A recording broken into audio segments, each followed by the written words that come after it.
Hi, I'm new here. I'm the new developer.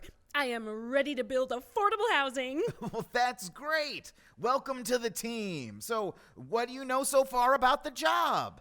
Building buildings. Yep, that's a big part, but it's not actually the biggest part of the job. Oh, I know.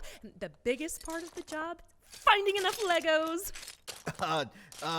No, we don't use Legos. The biggest part of our job happens before we even build a building. Well, buildings are pretty big. Like, what is bigger than a building? A roller coaster. The moon! A roller coaster on the moon! That's not quite what I mean. I mean, the biggest part of the job comes before building the buildings. And when we are building affordable housing, it's a huge part of the job. Right, because this is where the Legos come in. No, we don't build anything out of Legos. But you should, because then the buildings would be cheaper, and then, ta-da! More affordable housing. That is not at all correct. We aren't going to use cheaper materials because all housing has to meet the same safety standards. Oh, yeah, that makes sense. Legos really hurt when you step on them. Sure. You know, you seem really hung up on the Legos. You know we build actual buildings that people use, right? Well, of course. Look, I use my Legos every day. Sometimes I build skyscrapers. Sometimes I build spaceships. Once, I just dumped them all out on the floor and I called it a swamp.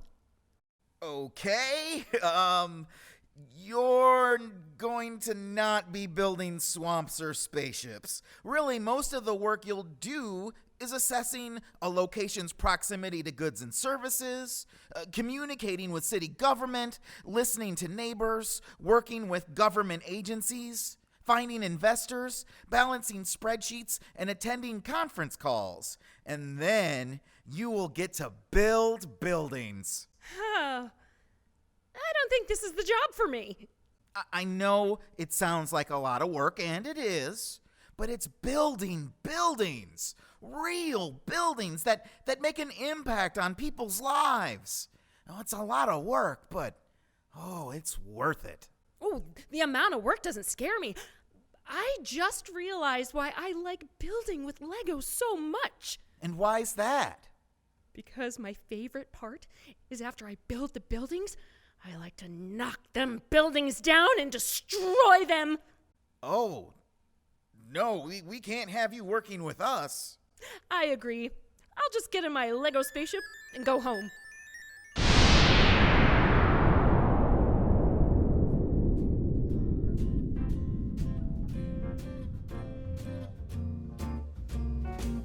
Hi, I'm Tane Danger. This is a podcast all about affordable housing that we have been doing, and I am really excited for today's episode because we have a special guest. We are going to talk to Dave Wellington, who's the Executive Vice President of Wellington Management. Wellington Management is a Twin Cities-based development company that focuses primarily on commercial real estate, but they have a very important piece of that David is integral to, which is constructing affordable housing units. And so that is a big part of what we're going to talk about today. As I said to David before we got started, the sort of term, the name, the title developer gets thrown around a lot in conversations about this. And yet, to actually talk to a developer about something like affordable housing is not something I feel like all of us get to do all the time. And so I'm very happy and excited that you're here. So thank you so much for joining us, David Wellington. Thank you very much for having me. I'm pleased to be here and excited to talk to you guys today about a very important topic. Yeah. So, okay, can we just start like at the beginning of, maybe this is overly simple, but what is a developer? In the sense that depending on who you talk to, you are either literally Mr. Monopoly, and you have like a top hat and you are just waiting until everyone goes around the board enough until we are all broke, or you are the only thing that is going to like make anything ever happen, and so we are all like humbled before you. Which one of those two is accurate? Well, I appreciate the framing. So it's a good setup for making sure that there's only evil to come out of that. I can say that I did play a lot of Monopoly with my siblings and my father in particular when I was young. It doesn't work if we're the only ones doing well and everybody else isn't. That kind of doesn't work. I think it's important. I'll get to kind of the definition in a second, but I think it's important for everybody to understand that, as a developer, we're trying to build buildings that are actually useful and attainable for people to utilize on a daily basis. And we're actually looking to build a building that has a customer that is willing to pay us money to be able to use that property, that built environment. And the other big piece of what we're doing is we're pay attention to how we're building in a community and want to listen to those communities as to how they want to experience their real estate over a long period of time. Developers are, it's a broad definition, and they come in all shapes and sizes. Development is a very capital intensive industry to be in. You need a lot of resources behind you to be able to float you on the front end of a deal before you actually start receiving cash from your consumer on the back end once you deliver the space. And so that requires a lot of cash. It also requires a lot of cash because most developers don't build with just their own equity, they build with debt as well. And so the banks are doing a very significant underwriting, usually, on the front end of a deal if they're trying to loan you money on a project. And they're going to investigate, what your history on recent transactions have been, what your personal net worth is, what they can grab onto if things go sideways, all that. And so it's very capital intensive industry, and it's all tied to risk. And so nobody wants to effectively be caught holding the bag, if there's a pandemic and, you're halfway through a hotel construction project and all of a sudden hotels are 5% occupied as opposed to 75% occupied. And there's nothing to deliver there's no market to deliver that hotel into. There's no income coming in. You've maybe just built a $40 million building with a $35 million loan, and you don't have any revenue to pay off that loan. That can very quickly become the bank's asset, and now they're a hotel owner. They don't want to be a hotel owner. They want to lend more loans. And so that risk analysis and a timeline perspective, that 3 to 5 year window of when a developer has got site control and when they can actually deliver a product, that's what makes it very capital intensive. And so that's across the board. That's for affordable housing. That's for market rate housing. That's for office construction, hotels, you name it, all that stuff. It's all got that kind of same capital intensity and longer time frame. And so while the term is developer, which would sort of suggest it sounds like, drawing up blueprints and cracking ground and stacking bricks. It sounds like there's just a lot of like paperwork and spreadsheets that this is really what you do each day. Yeah, I mean, an interview question of mine for potential employee or somebody who's going to join the team is, when you have a difficult problem that you're trying to solve professionally, what application do you open on your computer screen to go solve that problem is usually actually really telling, because it not only tells me, okay, does that person think in PowerPoint or Word, or do they think in Excel? And usually most people I talk to when we're interviewing think in Excel, because our world is so financially oriented, both from dollars and cents, and it's not complicated math, but it is math, but also from a timeline perspective, because you've got to be managing the cash over time and making sure that you've got enough, you're covered all the way through to when you think the lease up is going to occur, when you're going to be able to sell through your units. So let's take an actual project. So you all built the Blue Line flats in Minneapolis here, near our light rail, the Blue Line. So, I mean, just sort of like start to finish, like you go and you see a site, potentially you're like, there could be housing here. And so then your next step is to start dreaming what it could be and trying to price out who might live there, or what is sort of the steps of the process? Yeah, so let's zoom out for a second. When we're doing site selection on a project or a property, oftentimes when we're looking at a site, usually we're coming into a site. So take the Blue Line Flats land that was excess land from the light rail construction. It was zoned for, medium density residential before we ever showed up. That is, a very good guidepost for us to take direction from the city planners, the neighborhood process that has gotten us to that zoning classification already. So we enter that site saying, okay, this is probably medium density residential because that's kind of what the city and the neighbors have already said they want there. And that's through a public process, and that's kind of already been adjudicated.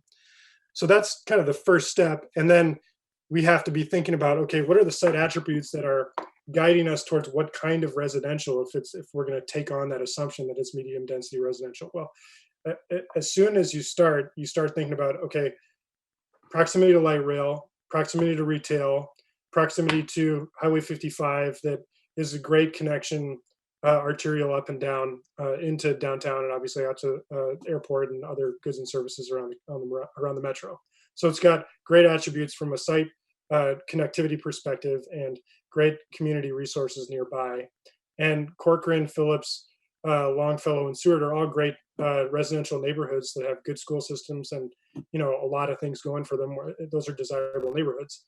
The socioeconomic perspective is a little more mixed, and for a variety of reasons. And there's a lot of things that get tied into that, but it comes back to us through a market study, but also just because we kind of know the rents in these neighborhoods already, that is a difficult environment to go build a market rate housing project, given where the construction costs were at the point where we were looking at a housing project on that site in 2013. And even today, I think it was actually released in the Business Journal this morning that phase 2 of the L&H station project, Southsider, I think is what they're calling it, is breaking ground. And that is primarily a market rate project, which is a block away from ours. So there is kind of nibbles and bites of market rate housing market in that location, but it's kind of few and far between, and it hasn't been proved out. And when you say it hasn't been proved out, the risk, going back to what you were saying at the front end, is that you build something that is market rate, and then nobody wants to pay market rate to live there. And so then you just end up with a big, largely empty building. Well, yeah, I mean, you wouldn't have an empty building. You would just bring your rates down, but then you're not covering your debt, and your investors are mad at you, and you probably don't get to have too many of those, if you know what I mean. Yeah. You become much less likely that you're going to get to be a repeat developer if you deliver 2 or 3 of those projects in a row. That kind of doesn't work. So sticking with really quick with this area where you mentioned, like, when you were going in there in 2013, you were like, this is a good place for affordable housing.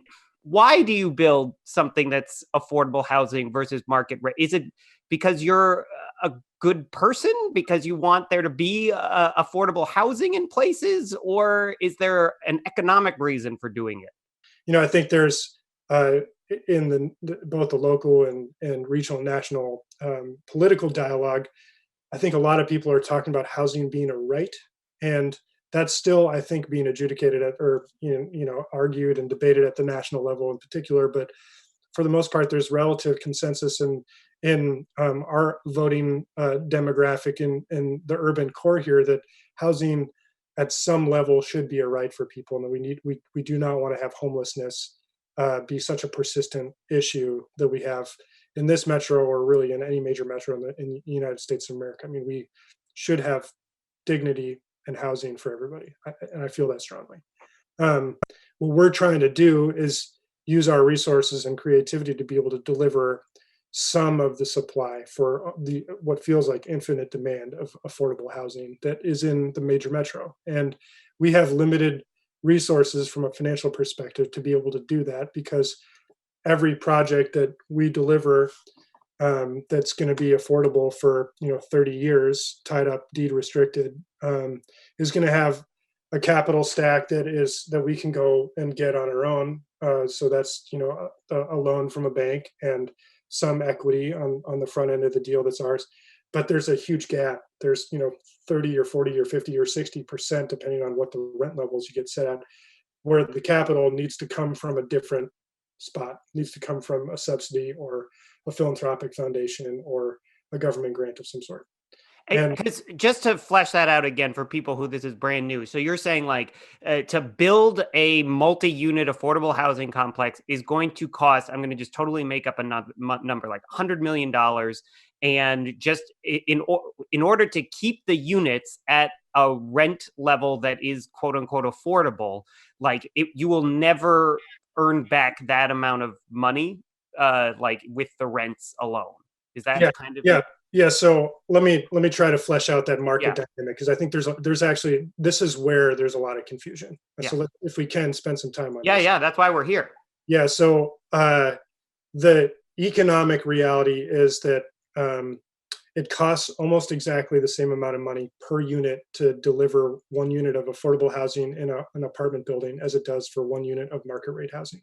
And that's for good reason.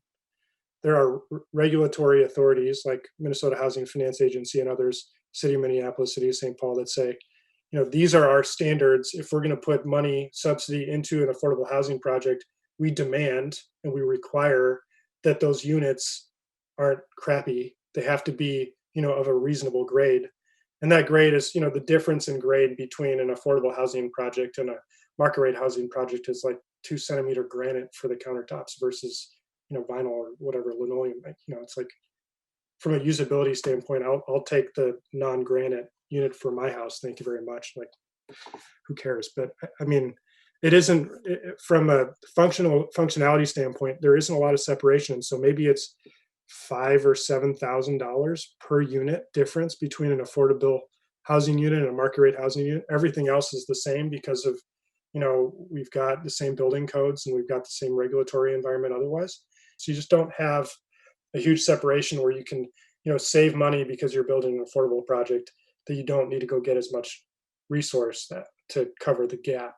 And so that gap is the whole deal. The gap financing for a project is the entire thing. That's why we have this lack of affordability, is because you've got a capital stack on the market rate side that is one loan and maybe 1 or 2 investors with, $5 million or something for a $30 million project.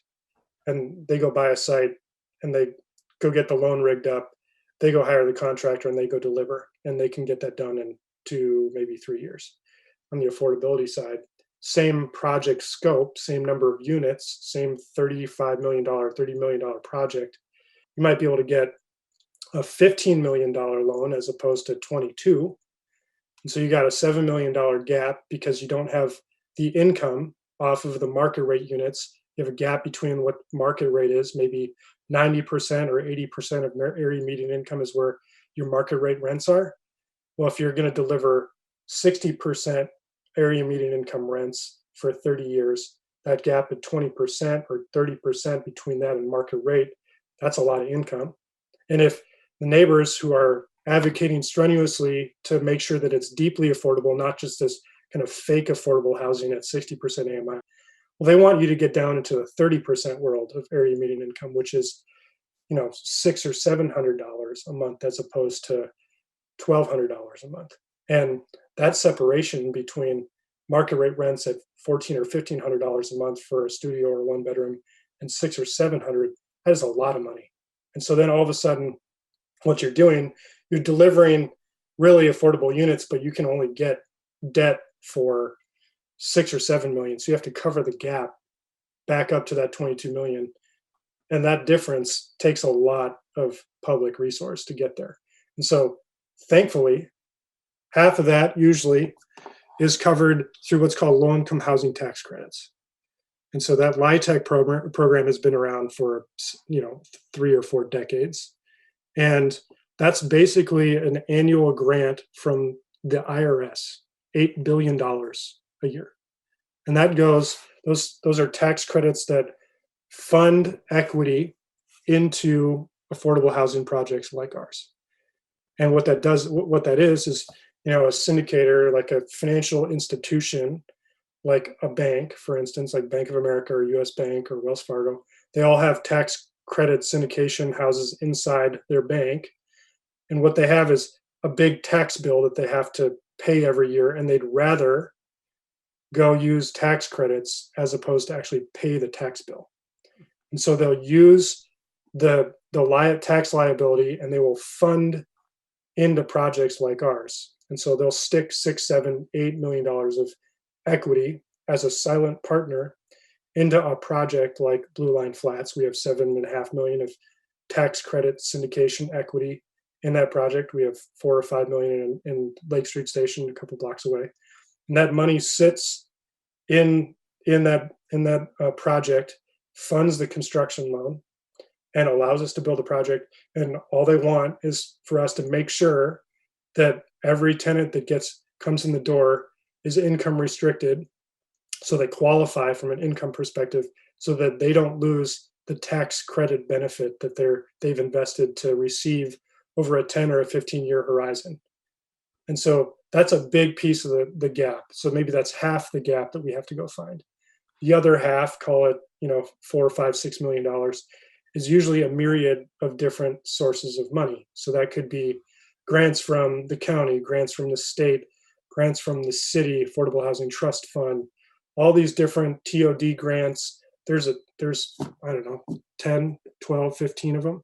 And then if we get the money over 3 or 4 or 5 years, we actually have to get all of those agencies and their individual lawyers to all get on a closing call for like 4 months and agree that they're, at this point in the capital stack, they're here, not here.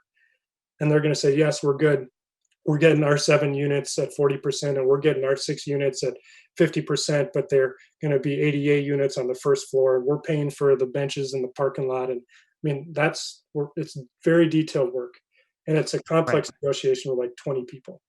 Ugh. To back up one step, when we're going back to the piece where it's like, if you built it at market rate, there would be this amount of financing that would probably come in from a bank or whatnot. And then if you're doing it affordable, there would be less. I mean, I'm trying to figure out who I should be mad at. So is it the bank that they should be just as generous with supporting the affordable housing as the non-affordable, or is that just not feasible? Where should I take my pitchfork, David? I don't think that we should be angry at the banks for being careful, because we've run into trouble recently. The last recession that we had before the pandemic was as a result of people getting a little bit loose with their lending restrictions, and we had a huge home loan crisis, right? So I think fundamentally what we have is a very long-range macroeconomic problem. We have income inequality that is creating a huge wealth gap and an income gap, and we're losing the middle class. So that's at the heart of the affordable housing crisis. It isn't whether or not we have enough units to supply the market. It's whether or not we have enough incomes that actually meet the rent. And we don't have that. We do not have that anymore. We have wide gaps in income. And so we don't have a middle class, which is making it much harder for people to afford rents. I mean, that's fundamentally what's going on. So, I appreciate. I think that most of the folks we've talked to would agree with that, without having to think about maybe fixing it system wide. Yeah. Are there pieces that would make it easier for you to do more affordable housing? Right? Like, are there speed bumps, impediments that you want that we should take out, or different structures that we could build that would just make it so that you could do more of this kind of work that you say that you appreciate and want to do? Yeah, I mean, certainly there's burrs in the saddle all the time. There's frustrations. It'd be better if there were not so many sources that you had to go get the funding from, and you had to negotiate with 5 lawyers instead of 9 on a closing call. It's like the level of complication that you create because all these different government agencies want their own authority over the limited purse that they have. It just makes things more difficult. I don't begrudge those hardworking folks that are working on behalf of their taxpayer. It makes it more difficult. I think that short of some large dollar fund from the federal government through HUD or some other large organization, this is going to be how it's going to go for a long time. And the best we can do is to try to educate people and continue to educate people about the different types of affordability that projects are able to bear out, and what the the honest roadblocks that developers like us face in trying to bring, a lot of 30 and 40 and 50% AMI units into projects. Like that has a significant impact either on timeline or our ability to actually get a project accomplished.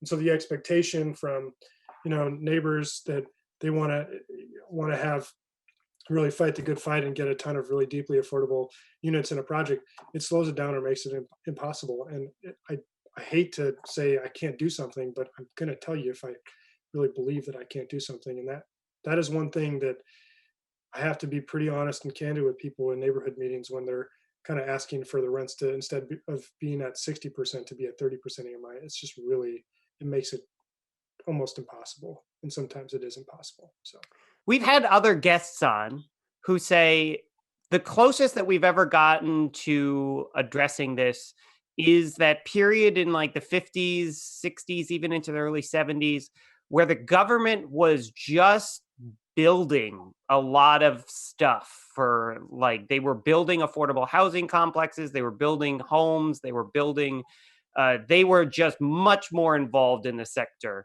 When you hear that as a developer, does that sound like, yeah, that would help, or stay off my lawn, or something in between those two? Well, I mean, having the feds crowd me out of a business sector that we're currently in, I'm more interested in the housing than I am in, trying to have a business. We have the rest of our day job is tied to office and, industrial and retail real estate. If there is an organization that can credibly deliver the supply that meets the demand, I'm in, and I'm happy to vote for that with my feet and with my pocketbook. Like that's real. There's a need. I'm sure that if that were to occur again, there would be drawbacks in that system. It would probably be a little less efficient, but the affordable housing racket on the private side right now is kind of inefficient. So I mean, it's different types of inefficiencies probably. I mean, great. Let's do that. That sounds good. Whatever it takes, man, just like build the units. That's kind of where I'm at. So I gotta say, when we started this whole project, I was like, my goal is to try and demonstrate that affordable housing is complicated. And I think we did a great job of that today. Good, great. But I think that, honestly, I so appreciate you taking the time to talk with us, David, because this is complicated, and you do a very good job of talking us through it. So anyway, thank you so much for doing this. I really can't thank you enough. This has been an excellent conversation. Thank you. Sure.